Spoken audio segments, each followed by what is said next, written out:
দরকার আমি মনে করি। যাই হোক, জাহাঙ্গীর তেমন কোন সাধারণ লোক ছিল না, মধ্যবিত্ত পরিবারের লোক। আর দুইটা ছেলে, একটা ছেলে বয়স প্রায় 14 বছর। আমরা বেশ কিছুদিন আগে বছর আগে একটা ফটো সেশন করছিলাম। ওই ফটো সেশনের মধ্যে মাঝখানে সামনে একটা ছেলে বসে আছে, এটা হচ্ছে জাহাঙ্গীরের বড় ছেলে। ছোটটার বয়স 5 থেকে 6 বছর।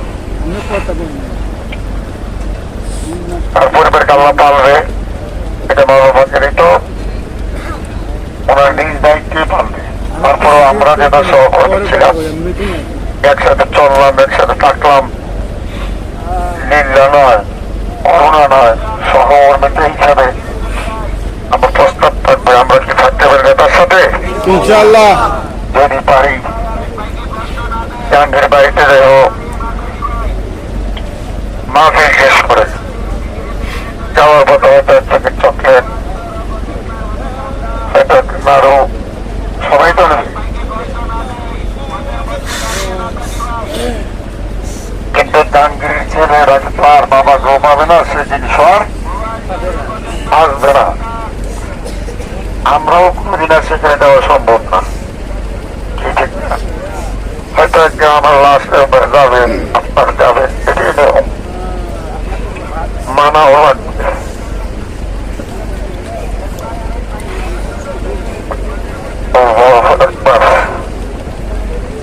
যতটুকু বলবো যে যতটুকু মনের থেকে আমরা একটা সহপাঠী সহকর্মীকে হিসাবে তার পরিবারের সাথে যেন কমসে কম 2-4-5 মানুষ যেন একবেলা খাইতে পারে, এরকম একটা ব্যবস্থা আমরা করার চেষ্টা করি। আমি আমাদের রিটন ভাইয়ের সাথে কথা বলে আসছি, যেটা আমরা কখনো পূর্বে করিনি। আমি বলছি যে আমি দাঁড়িয়ে করছি এটা সবার পক্ষ থেকে যে ভাই স্বেচ্ছাসেবক কল্যাণ একটা ফান্ড আছে, কালকে কালেকশন করবে। আমরাই করি, সেটা এলাকায় করি, করি কি করি না? এই ফান্ড থেকে আমরা স্টেটের কোন স্বেচ্ছাসেবক কোনদিন কোন জিনিস দাবি করি নাই। আমাদের দাবি যে জাহাঙ্গীরের জন্য কিছু কোন প্রয়োজন তার ছেলে মেয়ের জন্য,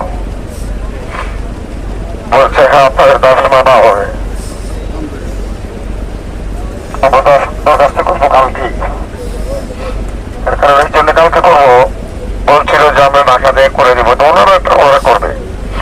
ঢাকা দিয়ে করলে তখন সেখানে সন্দেহ এসে যাবে যে কোন জেলার লোক, কোন থানার লোক, থানায় জেলার বলতে হবে, জেলা বিভাগকে বলতে হবে, বিভাগ কেন্দ্রের বলতে হবে, কেন্দ্রের পরিচালককে বলবেন। এখন আমাদের একটা সুবিধা, আমরা শুধু স্টেজ থেকে, আমাদের স্টেজ থেকে স্টেজ পরিচালক বরাবর একটা দরখাস্ত করবো, সরাসরি পরিচালক কিন্তু এই পরিচালক এখন যাবে 1 হাত হয়ে, তখন যাবে 10 হাত হয়ে।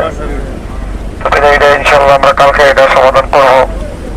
তার একটা পারিবারিক ঋণ আছে বেশ বড়ই, আপনাদের জানার কথা দরকার। পাবে কি পাবে তা আমরা জানি না, আমরা চেষ্টা করি। কি পাবো কি পাবো না তা জানি না, তবে আমরা কি করবো, চেষ্টা করবো যে তার এই ঋণটা আমরা তুলে ধরবো, যে এই ঋণটা একটা ঘর করছে, এটা করতে চাই, তার বেশ একটা ঋণই আছে। আমরা আবেদন করবো তার ঋণটা যেন পরিশোধ করে দেওয়া হয়, ঠিক আছে না? আর দুইটি মোটামুটি হাত পাখা বলো জিন্দাবাদ, হাত পাখা